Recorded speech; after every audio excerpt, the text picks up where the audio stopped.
Hey guys and welcome back to Best Car Picks. നമ്മുടെ കൂടെ ഇന്നുള്ളത് ഫോക്സ്വാഗൻ്റെ 1 ലിറ്റർ ഓട്ടോമാറ്റിക് ആണ്. ഇത് പുതിയ 8 സ്പീഡ് ടോക്കൺ മീറ്റർ വന്ന വണ്ടിയാണ്. സോ നമുക്കിതിൻ്റെ ഡ്രൈവിംഗ് എക്സ്പീരിയൻസ് എങ്ങനെയുണ്ട് എന്ന് നോക്കാം. ഞാനിപ്പം വണ്ടി കുറച്ചായിട്ട് ഓടിച്ചുകൊണ്ടിരിക്കുകയാണ്. നമുക്ക് പവർ ആണെങ്കിൽ എഞ്ചിന് വേറെ വ്യത്യാസമൊന്നുമില്ല. സെയിം 1 ലിറ്റർ TSI 115 PS പവറും 178 ന്യൂട്ടൺ മീറ്റേഴ്സിന് ടോർക്കും തന്നെയാണ് ഈ വണ്ടി ജനറേറ്റ് ചെയ്യുന്നത്. ഈ ഓട്ടോമാറ്റിക് ആണ് മാറി. നമുക്ക് നേരത്തെ 6 സ്പീഡ് ഓട്ടോമാറ്റിക് ആയിരുന്നു ഇതിൻ്റെ അകത്തുണ്ടായിരുന്നു.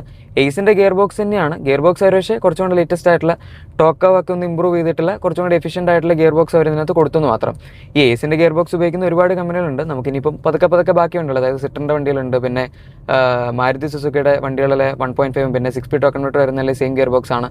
സോ അതെല്ലാം ഇനിയിപ്പം പുതിയ വണ്ടികളിലെ അപ്ഡേറ്റ് അല്ലെങ്കിൽ ഫേസ് ലിഫ്റ്റോ ജനറേഷൻ അപ്ഡേറ്റ് എന്തെങ്കിലുമൊക്കെ വരുമ്പം ഈ 8 സ്പീഡ് ടോക്കൺ മീറ്റർ വരാനും സാധ്യതയുണ്ട്. സോ നമ്മളിപ്പോൾ ഇത് അത്യാവശ്യം എക്സ്പീരിയൻസ് ചെയ്തു. ഞാൻ ജസ്റ്റ് ക്രൂസിംഗ് RPM കാര്യങ്ങളൊക്കെ പറഞ്ഞുതരാം. എനിക്കിപ്പോൾ ഇവിടെ ഈ റോട്ടിൽ കാണിക്കാൻ പറ്റില്ല. പക്ഷെ നമ്മൾ 100ൽ പോകുന്ന സമയത്ത് വണ്ടി ഏകദേശം 2000 RPM ക്രൂസ് ചെയ്യുന്നത്. 80ലാണ് പോകുന്നതെങ്കിൽ, അതായത് നമ്മുടെ ചെറിയ ഹൈവേയിലൊക്കെ ആണെങ്കിൽ 80ൽ പോകാനാണെങ്കിൽ 1500 RPM 8th ഗിയറിൽ ക്രൂസ് ചെയ്യുന്നത്. രണ്ടും 8th ഗിയറിലുള്ള സ്പീഡാണ്. പിന്നെ നമ്മൾ ടെസ്റ്റ് ചെയ്ത സമയത്ത് 2nd ഗിയറിൽ വണ്ടി ഏകദേശം 8 to 70 ഇടയിൽ വരെയാണ് പോകുന്നത്. 4th ഗിയർ കഴിഞ്ഞിട്ടാണ് ഇത് 100 ക്രോസ് ചെയ്യുന്നത്. അത് നമുക്ക് 8 സ്പീഡ് ആയതിൻ്റെ വ്യത്യാസം അറിയാനുണ്ട്. പിന്നെ നമ്മൾ പെട്ടെന്ന് ത്രോട്ടിൽ കൊടുക്കുന്ന സമയത്ത് കിക്ക് ഡൗണിന് കുറച്ച് സമയം എടുക്കാതെ, പിന്നെ നോർമലി ഉള്ളതാണ്. ടോക്കൺ മീറ്റർ ആണെങ്കിൽ DSG ആണെങ്കിൽ കുറച്ചും കൂടെ സ്നാപ്പി ആയിരിക്കും. ഇതിൻ്റെ 1.5 DSG നമുക്ക് വേറെ കിട്ടുന്നുണ്ട്. അതിൽ മാനുവൽ ഇല്ല. ഇതിൽ നമുക്ക് 6 സ്പീഡ് മാനുവലിൻ്റെ ഒരു ഓപ്ഷൻ അവർ വേറെ കൊടുത്തിട്ടുണ്ട്. നമ്മളിപ്പോൾ ഇത് അത്യാവശ്യം നല്ല കുഴിയുള്ള റോഡാണ്. ഇവിടെ ഈ വണ്ടിയുടെ റൈഡ് അവർ അത്യാവശ്യം നന്നായിട്ട് ബാലൻസ് ചെയ്ത് നിർത്തിയിട്ടുണ്ട്. സോ അത് അത്യാവശ്യം കൊള്ളാം. ഇനി നമുക്ക് പെർഫോമൻസും കൂടെ ജസ്റ്റ് ഒന്ന് നോക്കാം. സോ ഞാനിപ്പോൾ ജസ്റ്റ് നിങ്ങൾക്ക് ആക്സലേഷൻ കാണിച്ചു തരാം. അല്ലാതെ 0-10 ക്ലിപ്പ് വേറെ ആഡ് ചെയ്യാം. ഇപ്പോൾ നമ്മൾ S2ലാണ്. ഞാൻ ജസ്റ്റ് മാനുവലിലേക്ക് ആക്കാം. നമ്മളിപ്പോൾ ഫസ്റ്റ് ഗിയറായി. ഇപ്പോൾ ഫുള്ള് കൊടുത്തു. അത്യാവശ്യം നന്നായിട്ട് സ്പീഡ് കയറുന്നുണ്ട്. നമുക്കിപ്പോൾ പെട്ടെന്നുള്ള ഓവർടേക്കൊക്കെ ആണെങ്കിൽ ഈ വണ്ടി നമ്മളൊന്ന് ഡൗൺ ഷിഫ്റ്റ് ചെയ്ത് സെറ്റാക്കി വെക്കുകയാണെങ്കിൽ പെട്ടെന്ന് കയറിപ്പോക്കോളും. ജസ്റ്റ് ഒരു കിക്ക് ഡൗണോട് കാണിച്ചു തരാം. ഇതിപ്പോൾ സ്പോർട്ട് മോഡായി. ഓക്കെ, ഇപ്പോൾ 5th ഗിയറിലെ വണ്ടി പോകുന്നത്. നമുക്കിപ്പോൾ പെട്ടെന്ന് ഒരു ഓവർടേക്ക് ചെയ്യണം. ഞാനിപ്പോൾ ജസ്റ്റ് നമുക്ക് ഓക്കെ 6th ഗിയർ ആയിട്ടുണ്ട്. ഇനി ഞാൻ ജസ്റ്റ് ഒന്ന് ഫ്ലോർ ചെയ്യാൻ പോവാണ്. ഫ്ലോർ ചെയ്തു. ഇത്ര ടൈം എടുത്തു. വണ്ടി 3rd ഗിയറിലേക്ക് വന്നു. അപ്പോൾ പിന്നെ അത്യാവശ്യം നന്നായിട്ട് പുള്ളി ചെയ്യുന്നുണ്ട്. സോ ഓവർടേക്കൊക്കെയാണ് വണ്ടി ഒന്ന് ഡൗൺ ഷിഫ്റ്റ് ആയി വരുമ്പം അത് നന്നായിട്ട് പിക്കപ്പ് ചെയ്യുന്നുണ്ട്. 1 ലിറ്റർ ആണ് എന്ന് പറഞ്ഞ് നിങ്ങൾ ഡിസപ്പോയിൻറ്റഡ് ആവേണ്ട ആവശ്യമൊന്നുമില്ല. 1.5ൻ്റെ ആവശ്യം സത്യം പറയുന്നത് നമ്മുടെ ഇവിടുത്തെ റോഡിൽ നിന്ന് ഓടിക്കുമ്പം അധികം നിങ്ങൾക്ക് ഫീൽ ചെയ്യാൻ ചാൻസ് ഇല്ല. പിന്നെ അത്രയും നല്ല ഹൈവേയിലൊക്കെ 120-ലൊക്കെ ക്രൂസ് ചെയ്ത് പിന്നെ നന്നായിട്ട് ത്രോട്ടിലെടുത്ത് പോകണമെങ്കിലാണ് നമുക്ക് അതിൻ്റെ ആവശ്യം വരുന്നത്. നമ്മളിപ്പോൾ ഈ വണ്ടിയുടെ ഹാൻഡ്ലിംഗ് ടെസ്റ്റ് ചെയ്യാൻ കോർണേഴ്സിലേക്ക് വന്നിട്ടുണ്ട്. പക്ഷേ ഇതൊക്കെ അത്യാവശ്യം നല്ല കോർണേഴ്സുള്ള റോഡാണ്.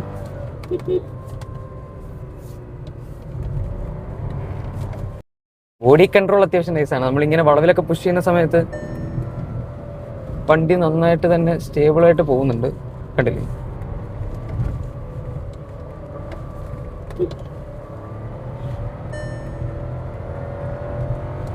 ഓക്കെ, നമുക്ക് സംസാരിക്കാം. കുറച്ച് നേരം ഓടിച്ചു. സോ നമ്മളിങ്ങനെ വളവിൽ പുഷ് ചെയ്യുമ്പം ഇതിന് ഗ്രൗണ്ട് ക്ലിയറൻസ് 190 mm താഴെ വരുന്നുള്ളൂ. അതുകൊണ്ട് തന്നെ ബാക്കി നമ്മളിപ്പോൾ SUVs, ഇപ്പോൾ ചില SUVസിനൊക്കെ 210 mm ഉണ്ട്, ചില 220 mm ഉണ്ട് എലവേറ്റിനൊക്കെ. സോ അതൊക്കെ വെച്ച് കമ്പയർ ചെയ്യുമ്പോൾ സെൻറ്റർ ഓഫ് ഗ്രാവിറ്റി കുറച്ചും കൂടെ താഴെ ആയതുകൊണ്ട് നമ്മൾ എവിടെ ഇട്ട് പുഷ് ചെയ്താലും വണ്ടി അതുപോലെ തന്നെ തിരിയുന്നുണ്ട്. അത് ഈ വണ്ടിയുടെ വലിയൊരു പ്രത്യേകതയാണ്. സ്റ്റിയറിംഗ് മൊത്തത്തിൽ കുറച്ച് ലൈറ്റാണ്. ഭയങ്കര ഫീലൊന്നും ഇല്ല, പക്ഷേ അത്യാവശ്യം ഡയറക്റ്റ് ആണ്. നമുക്ക് പ്രിസൈസ് ആയിട്ട് കിട്ടുന്നുണ്ട്. സോ ഹാൻഡ്ലിങ്ങിൻ്റെ കേസിൽ അതാണ് എനിക്ക് ഈ വണ്ടിയുടെ കാര്യത്തിൽ തോന്നിയത്. നമ്മളിപ്പോൾ ജസ്റ്റ് കോർണേഴ്സിലൊക്കെ വണ്ടി ഒന്ന് പുഷ് ചെയ്ത് എക്സ്പീരിയൻസ് ചെയ്ത് നോക്കിയതാണ്. ഇനി നമുക്ക് പിന്നെയും ഈ വണ്ടി സ്ട്രേറ്റ് ലൈൻസിലേക്ക് കൊണ്ട് എത്തിച്ചിട്ടുണ്ട്. ഞാൻ അവിടെ നേരത്തെ ക്രൂസിംഗ് സ്പീഡൊക്കെ പറഞ്ഞായിരുന്നു. മാനുവലിലാണ്. ഒന്നുകൂടെ ജസ്റ്റ് ആക്സലേഷൻ കാണിച്ചു തരാം. നമ്മളിപ്പോൾ 3rd ഗിയറിലാണ്. 3rd ഗിയറിൽ വണ്ടിയുടെ പവർ ഡെലിവറി അത്യാവശ്യം നല്ലതാണ്. കാരണം കറക്റ്റ് അവർ ടോർക്ക് ലെവലിലേക്ക് കയറുന്നുണ്ട്. നമുക്ക് 100 വരെ എത്താൻ 100ന് മുകളിൽ പോകും വേണമെങ്കിൽ. കറക്റ്റ് 100 3rd എത്തുന്നുണ്ട്. ആൻഡ് ഈ വണ്ടിയുടെ സ്ട്രേറ്റ് ലൈൻ സ്റ്റെബിലിറ്റി വളരെ വളരെ നല്ലതാണ്. ഈ സെഗ്മെന്റിൽ ഇൻഫാക്ട് നമുക്ക് അഗൈൻ ഗ്രൗണ്ട് ക്ലിയറൻസും സെൻറ്റർ ഓഫ് ഗ്രാവിറ്റി ഒക്കെ താഴത്തായതുകൊണ്ട് നമ്മളിപ്പോൾ പെട്ടെന്ന് സ്ട്രേറ്റ് ആയിട്ട് പോയിട്ട് കട്ട് ചെയ്യുകയാണെങ്കിലും വണ്ടി നല്ല സ്റ്റേബിളായിട്ട് നിൽക്കുന്നുണ്ട്. പിന്നെ സ്റ്റിയറിങ്ങിന് അത്യാവശ്യം നമ്മൾ സ്ട്രേറ്റ് ലൈനിൽ സ്പീഡ് കൂടുന്നതനുസരിച്ച് വെയിറ്റും ഗെയിൻ ചെയ്യുന്നുണ്ട്.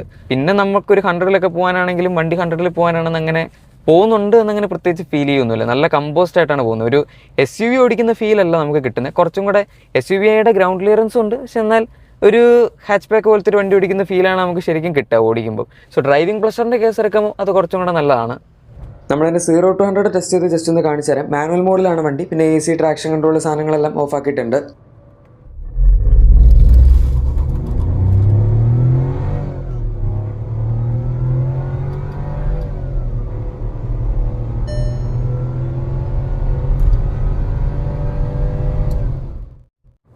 സോ നമ്മൾ സീറോ ടു 100 ടെസ്റ്റ് ചെയ്തപ്പം അതിൻ്റെ അകത്ത് നമുക്ക് 11.3 സെക്കൻഡ്സിനടുത്താണ് കിട്ടിയത്. അത് ഈ വണ്ടിയുടെ എൻട്രി ലെവൽ മോഡൽ മുതൽ വരുന്ന എഞ്ചിനാണെന്നുള്ളത് കൺസിഡർ ചെയ്യുമ്പം ഡെഫിനറ്റ്ലി അത്യാവശ്യം ഫാസ്റ്റാണ്. നമുക്കിപ്പോൾ ഇതിൻ്റെ കോമ്പറ്റീഷനായിട്ട് വരുന്നതാണെങ്കിലും ക്രെറ്റ സെൽറ്റോസ്, അതുപോലെ എലവേറ്റ്, പിന്നെ വിക്ടോറിയസ്, ഹൈറൈഡർ, മറ്റേ ഗ്രാൻഡ് വിറ്റാര, ഇതിൻ്റെ എല്ലാം 1.5 NA എഞ്ചിൻസാണ്.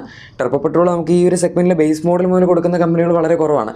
സിയറിലും NA പെട്രോളാണ്. Turbo petrol actually കുഷാക്കിലും പിന്നെ നമ്മുടെ ടൈഗണിലും അതുപോലെ ഡസ്റ്ററിന് 1 ലിറ്റർ ഉണ്ട്. ഇതൊക്കെയാണ് 1 ലിറ്റർ എഞ്ചിൻ ബേസ്ഡ് ആയിട്ടുള്ള ടർബോ പെട്രോൾ വരുന്നത്. പിന്നെ നമ്മുടെ സിട്രൻ്റെ എയർക്രോസ് എക്സ് ഉണ്ട്. അതിൻ്റെ അകത്ത് ബേസിക് വേരിയൻറ്റിൽ 1.2 NA ആണ്, പക്ഷേ ടോപ്പിൽ ഒരു 1.2 ടർബോ പെട്രോൾ വരെയാണ് കൊടുക്കുന്നത്. സോ ഈ 1.2 അല്ലെങ്കിൽ 1 ലിറ്റർ ടർബോ പെട്രോൾ നമുക്കിവിടെ അത്യാവശ്യം കോമൺ ആയിട്ട് കിട്ടുന്നത്.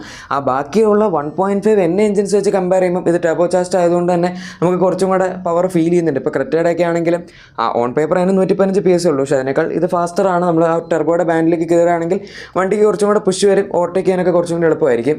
പിന്നെ നമുക്ക് ഈ പുതിയ 8 സ്പീഡ് ഓട്ടോമാറ്റിക് വന്നതുകൊണ്ട് ക്രൂസിംഗ് RPM വലിയ വ്യത്യാസമൊന്നും വന്നിട്ടില്ല. 6 സ്പീഡ് ഓട്ടോമാറ്റിക്കിൽ എങ്ങനെയായിരുന്നു ഉണ്ടായിരുന്നത് അതുപോലൊക്കെ തന്നെയാണ്. അതായത് ഞാൻ നേരത്തെ പറഞ്ഞല്ലോ, 100 നമുക്ക് 2000 RPM, 80 1500 RPM ആണ് 8 ഗിയറിൽ പോകുന്നത്. പക്ഷേ എന്നാൽ ഇതിൻ്റെ ഒരു വേറെ പ്ലസ് പോയിന്റ് എന്താണെന്ന് വെച്ചാൽ 8 ഗിയർ ഉള്ളതുകൊണ്ട് തന്നെ ഈ വണ്ടിക്ക് ഈ ഒരുപാട് പവർ ബാൻഡിൽ കളിക്കാൻ ഒരുപാട് സ്ഥലമുണ്ട്. ഇപ്പോൾ ഞങ്ങൾ നോക്കിയ സമയത്ത് 5th ഗിയറിൽ ഈ വണ്ടി 30, 35 ആ റേഞ്ചിലൊക്കെ ഈസി ആയിട്ട് ഒരു 1000-1200 RPM ഒക്കെ പിടിച്ച് പോകുന്നുണ്ട്.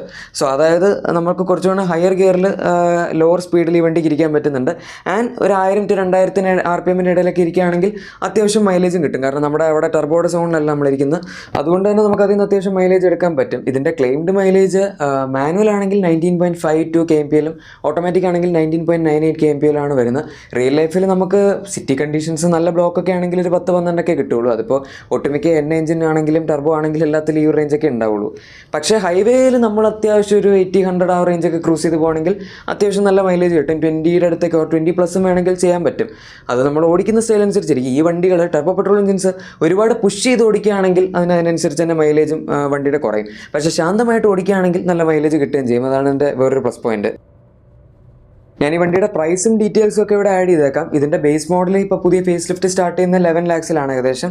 ആൻഡ് ഈ 1 ലിറ്റർ ആണെങ്കിൽ നമുക്ക് ടോപ്പ് വേരിയൻറ്റ്, അതായത് ടോപ്പ് ലൈൻ എന്ന് പറഞ്ഞാൽ ഓട്ടോമാറ്റിക് മോഡൽ ഏകദേശം ഒരു 17.18 lakhsന് അടുത്ത് വരെയൊക്കെ പോകുന്നുണ്ട്.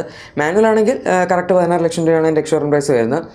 ഇതിൻ്റെ അകത്ത് ഇനി 1.5 വേറെ ഓപ്ഷൻ അവൈലബിൾ ആണ്. നമുക്ക് അതിൻ്റെ അകത്ത് ആകെപ്പാടെ ടോപ്പിൻ്റെ മാത്രമേ കിട്ടുന്നുള്ളൂ. 1 ലിറ്റർ ആണ് അവർ ബേസിക് വേരിയൻസിൽ കൊടുക്കുന്നത്. 19 lakhs ആണ് നമ്മുടെ ടോപ്പിൻ്റെ ശരിക്കുള്ള എക്സ്ഷോറൂം പ്രൈസ് വരുന്നത്. പിന്നെ നമ്മൾ സ്പോട്ട്, അതായത് ഈ ബ്ലാക്ക് എലിമെൻസും സാധനങ്ങളൊക്കെ ഉള്ള എടുക്കുകയാണെങ്കിൽ 19.3 lakhs ആണ് എൻ്റെ എക്സ്ഷോറൂം പ്രൈസ് വരുന്നത്. സോ ഇതാണ് നമ്മുടെ ടൈഗണിൻ്റെ പ്രൈസിങ്. നിങ്ങൾക്ക് എന്താണ് ഇതിൻ്റെ പ്രൈസിങ്ങിനെ പറ്റി പറയാനുള്ളത് എന്ന് താഴെ കമൻസിൽ പറഞ്ഞേക്കാം. പിന്നെ ഈ വണ്ടിയായിട്ട് നിങ്ങൾക്ക് ഇപ്പോൾ ടെസ്റ്റ് ഡ്രൈവ് അല്ലെങ്കിൽ വേറെ എന്തെങ്കിലുമൊക്കെ എൻക്വയറി ഉണ്ടെന്നുണ്ടെങ്കിൽ ഞാനിവിടെ ഒരു കോൺടാക്ട് നമ്പർ കൊടുത്തേക്കാം. അതിൽ വിളിക്കുകയാണെങ്കിൽ അവരെല്ലാം ക്ലിയർ ചെയ്ത് തരുന്നതായിരിക്കും. ഓൺ റോഡ് പ്രൈസ് അങ്ങനെ എന്തെങ്കിലുമൊക്കെ സംഭവങ്ങൾ വേണമെങ്കിൽ വിളിച്ചാൽ മതി. നിങ്ങളുടെ എക്സിസ്റ്റിംഗ് വാഹനത്തിന് എന്തെങ്കിലും ആക്സറീസ്, ക്ലീൻ പ്രോഡക്ട്സ് അങ്ങനെ എന്തെങ്കിലുമൊക്കെ വേണമെങ്കിൽ നമ്മുടെ ഡിസ്ക്രിപ്ഷനിലെ പ്രൊഡക്ട്സ് ടാഗ് ഉറപ്പായിട്ടും ചെക്കൗട്ട് ചെയ്തേക്കാം. വീഡിയോ ഇഷ്ടപ്പെട്ടെങ്കിൽ തീർച്ചയായും ലൈക്ക് ആൻഡ് സബ്സ്ക്രൈബ് ഷെയർ ഒക്കെ ചെയ്ത് നമ്മൾ സപ്പോർട്ട് ചെയ്യാനും മറക്കണ്ട. നമുക്ക് മറ്റൊരു വീഡിയോയിൽ കാണാം. അതുവരെ thank you for watching my video and good bye.